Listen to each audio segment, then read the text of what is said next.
کو پیدا کر کے ان دونوں سے بہت سے مرد اور عورتیں پھیلا دیں، جس نے بڑے اتقان اور حسن کاریگری سے ہر چیز کو پیدا کیا، ایک منضبط اور محکم شریعت نازل فرمائی اور ہر نفس کو ہدایت کی راہ دکھائی۔ ہم اس ذات کی بہت زیادہ لامتناہی حمد بیان کرتے ہیں اور ہم اس کی نعمتوں اور بخششوں پر جو اس نے ہم پر کیے ہیں ہم اس کا شکر بجا لاتے ہیں۔ اللہ کے بندو، نکاح پرہیزگاری کے اسباب میں سے ایک بڑا سبب ہے اور پاک دامنی سے متصف ہونے اور گناہوں اور علائشوں سے بچنے کا سب سے بہترین ذریعہ ہے۔ لہٰذا حسب و نسب والی بہترین عورت کا انتخاب کرو، دیندار عورت کو ترجیح دو، اور جس عورت کی تربیت اچھی نہ ہو اس کے ظاہری حسن و جمال سے دھوکہ مت کھاؤ، بلکہ اس سے دور رہو، کیونکہ خبیث عورتیں خبیث مردوں کے لیے اور اچھی عورتیں اچھے مردوں کے لیے ہے۔ حضرت ابو ہریرہ رضی اللہ عنہ سے روایت ہے، آپ نے فرمایا ایک عورت سے 4 امور کی وجہ سے نکاح کیا جاتا ہے: اس کے مال کی وجہ سے، حسب و نسب کی وجہ سے، اس کی خوبصورتی کی وجہ سے، اس کی دینداری کی وجہ سے، لیکن تم دینداری کو ترجیح دو، تیرے دونوں ہاتھ خاک آلود ہوں۔ مسلم۔ اے لوگو،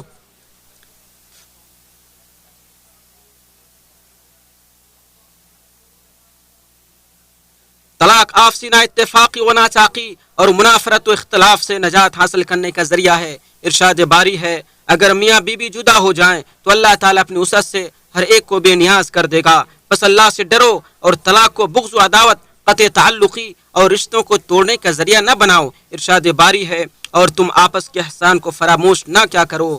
اللہ تعالیٰ نے مطلقہ عورتوں کے لیے مناسب خرچہ مقرر کیا ہے، جس کو دینا نیک آدمیوں پر ضروری ہے۔ اے لوگوں اور سرپرستوں، تم میں سے ہر آدمی نگہبان ہے اور ہر آدمی اپنی رعیت کے بارے میں جواب دہ ہے۔ بے شک عورتیں تمہارے ذمے ہیں، امانت ہیں۔ بے شک عورتیں تمہارے ذمے امانت ہیں، ان کے بارے اللہ نے اور نبی صلی اللہ علیہ وسلم نے وصیت فرمائی ہے۔ شریف آدمی ہی ان کو عزت دیتا ہے اور کمینہ انسان ہی ان کی اہانت کرتا ہے۔ مقدام بن معدی کرب رضی اللہ عنہ سے روایت ہے کہ آپ صلی اللہ علیہ وسلم لوگوں کے درمیان کھڑے ہوئے اور اللہ کی حمد و ثنا بجا لاتے ہوئے فرمایا، بے شک اللہ تمہیں عورتوں سے متعلق خیر کی وصیت کرتا ہے، بے شک اللہ تمہیں عورتوں سے متعلق خیر کی وصیت کرتا ہے، بے شک اللہ تمہیں عورتوں سے متعلق خیر کی وصیت کرتا ہے، بے شک اللہ تمہیں تمہاری ماؤں، بیٹیوں، بہنوں، پھوپھیوں اور خالاؤں سے متعلق تمہیں خیر کی وصیت کرتا ہے۔ طبرانی۔ سلیمان بن عمرو بن احوص سے روایت ہے کہ میرے والد نے بیان کیا کہ وہ حجۃ الوداع میں آپ صلی اللہ علیہ وسلم کے ساتھ تھے۔ آپ نے اللہ کی حمد و ثنا بیان کی اور لوگوں کو وعظ و نصیحت کرتے ہوئے فرمایا، عورتوں کے ساتھ حسن سلوک کرنے میں میری وصیت قبول کرو، کیونکہ عورتیں تمہارے ماتحت ہیں، لہذا تم ان سے اس جماع کے علاوہ کسی اور چیز کے مالک نہیں ہو، الا کہ وہ کھلی بدکاری کریں۔ اگر وہ ایسا کریں تو ان کو خوابگاہ سے الگ کر دو، ان کو مارو، لیکن سخت مار نہ مارو۔ اگر وہ تمہاری بات مان لے تو پھر ان پر زیادتی کے لیے کوئی بہانہ نہ ڈھونڈو۔ تمہارا عورتوں پر حق ہے اور ان کا حق تم پر ہے۔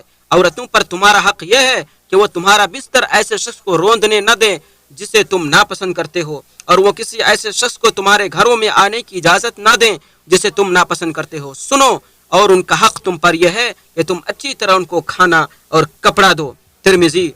ابو ہریرہ رضی اللہ عنہ سے روایت ہے کہ رسول اللہ صلی اللہ علیہ وسلم نے فرمایا، میں 2 ضعیفوں، ایک یتیم اور ایک عورت کا حق مارنے کو حرام قرار دیتا ہوں۔ حاکم۔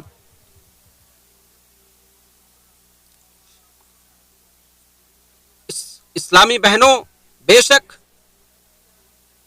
شوہروں کو تنگ کرنا، ان کے ساتھ سرکشی اور بے ادبی سے پیش آنا، گھر کے راز کو افشا کرنا، ذمہ داریوں سے بھاگنا اور سوشل میڈیا میں پائے جانے والی گھٹیا اور بیہودہ باتوں سے متاثر ہونا بہت بڑی شقاوت و نامرادی ہے، جو تمہارے گھروں کو ویران بنا دے گی، خاندانی اتحاد کو پارا پارا کر دے گی اور تمہاری زندگی پر منفی اثر ڈالے گی۔ لہٰذا اپنے گھروں اور شوہروں سے متعلق اللہ سے ڈرو۔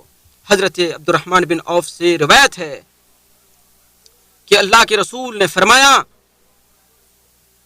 جس عورت نے پابندی سے 5 وقت کی نماز پڑھی، رمضان کے روزے رکھے، اپنی شرمگاہ کی حفاظت کی، اپنے خاوند کی فرمانبرداری کی، تو اس سے کہا جائے گا کہ جنت کے جس دروازے سے چاہو اس سے داخل ہو جاؤ۔ احمد۔ اے لوگو،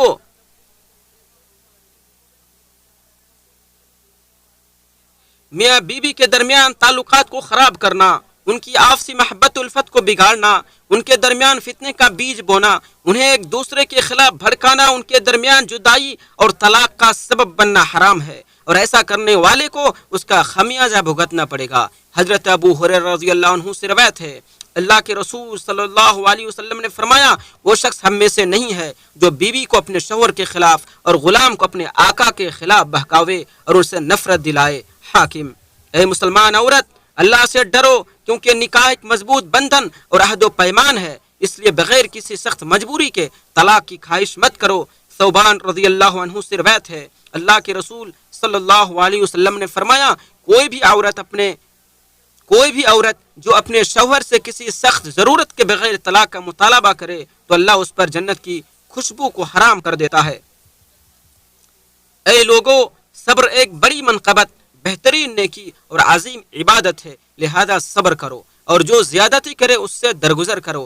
ارشاد باری تعالیٰ ہے، انہوں نے ایک دوسرے کو حق بات کی وصیت کی اور صبر کی وصیت کی، نیز فرمایا انہوں نے ایک دوسرے کو صبر کرنے کی وصیت کی اور رحم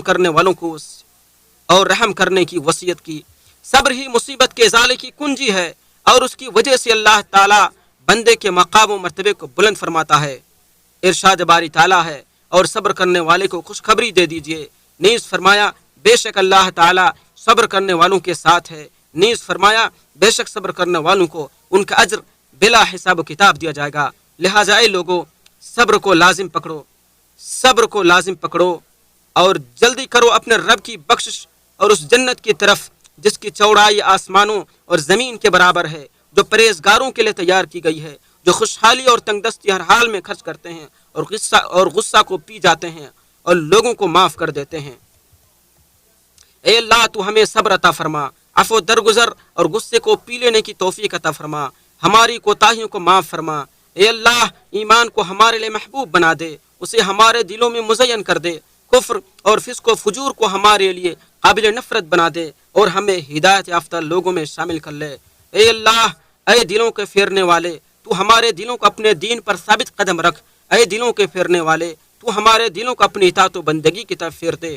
اے اللہ، ہمیں ہدایت دینے کے بعد ہمارے دل ٹیڑھے نہ کر دینا اور ہمیں اپنے پاس سے رحمت عطا فرماتے رہنا، یقیناً تو ہی سب سے بڑا عطا کرنے والا ہے۔